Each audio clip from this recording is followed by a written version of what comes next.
আসসালামু আলাইকুম, welcome back to my channel. আজ আমি আপনাদের সাথে ডিম আর পাউরুটি দিয়ে খুব সহজে একটি ব্রেকফাস্ট আইটেম শেয়ার করব। আপনারা খুবই কম সময়ে এই রেসিপিটি তৈরি করে ফেলতে পারবেন। এটি বাচ্চাদের টিফিনেও ঝটপট তৈরি করে দিতে পারেন। রেসিপিটি শুরু করার আগে যারা এখন আমার চ্যানেলটাকে সাবস্ক্রাইব করেননি তারা প্লিজ সাবস্ক্রাইব করবেন, আর যারা অলরেডি সাবস্ক্রাইব করেছেন তাদেরকে অসংখ্য ধন্যবাদ। চলুন তাহলে রেসিপিটি দেখে নেওয়া যাক।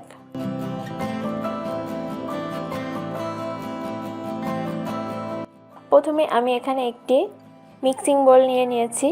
এখন এই বোলের মধ্যে 2টি ডিম ভেঙে নিব। আপনারা চাইলে একটি ডিম দিয়েও তৈরি করতে পারেন, কিন্তু 2টি ডিম দিয়ে তৈরি করলে বেশি মজা হবে খেতে। এখন এই ডিম দুটিকে একটি হ্যান্ড উইক্স দিয়ে ভালো করে বিট করে নিব। আমি এখানে ডিমগুলোকে বিট করে নিয়েছি। এখন এই ডিমে অ্যাড করে দিব 1/4 চা চামচ পরিমাণ গোলমরিচ গুঁড়া আর 1/4 চা চামচ পরিমাণ লবণ অ্যাড করে দিব। এখন এই ডিমটাকে আমি আবারও বিট করে নিব।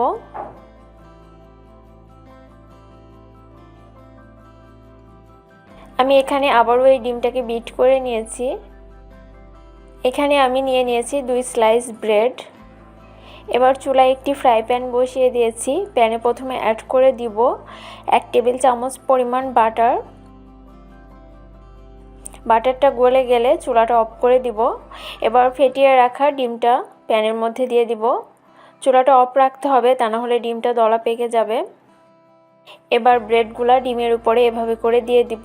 এরপর হাত দিয়ে এভাবে উল্টে দিব যাতে ব্রেডের উভয় পাশে ডিম লেগে যায়।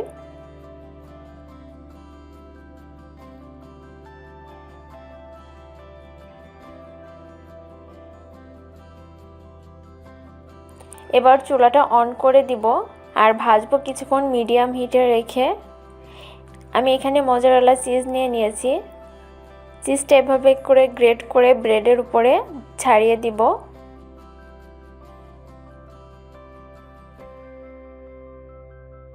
আমি এখানে চিজটা দিয়ে দিয়েছি। এবার উল্টে দিব।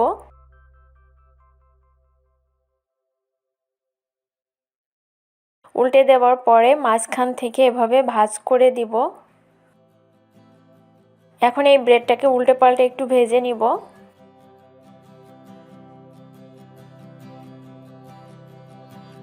আমার ডিমের অমলেটটা ভাজা হয়ে গিয়েছে। এখন প্যান থেকে তুলে নিব।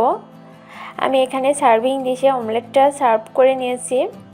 এখন একটি ছুরি দিয়ে মাঝখান থেকে কেটে নিব। ঝটপট ডিম আর পাউরুটি দিয়ে আমার ব্রেকফাস্ট রেডি হয়ে গেল।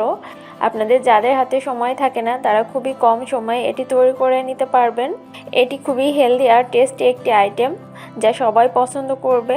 রেসিপিটি যদি আপনাদের ভালো লাগে তাহলে অবশ্যই লাইক, কমেন্ট, শেয়ার করবেন আর আমার চ্যানেলটাকে সাবস্ক্রাইব করে পাশে থাকা বেল আইকনটি প্রেস করে দিবেন। এতে করে নতুন কোনো ভিডিও দেওয়ার সাথে সাথে আপনাদের কাছে পৌঁছে যাবে। ধন্যবাদ সবাইকে। আল্লাহ হাফেজ।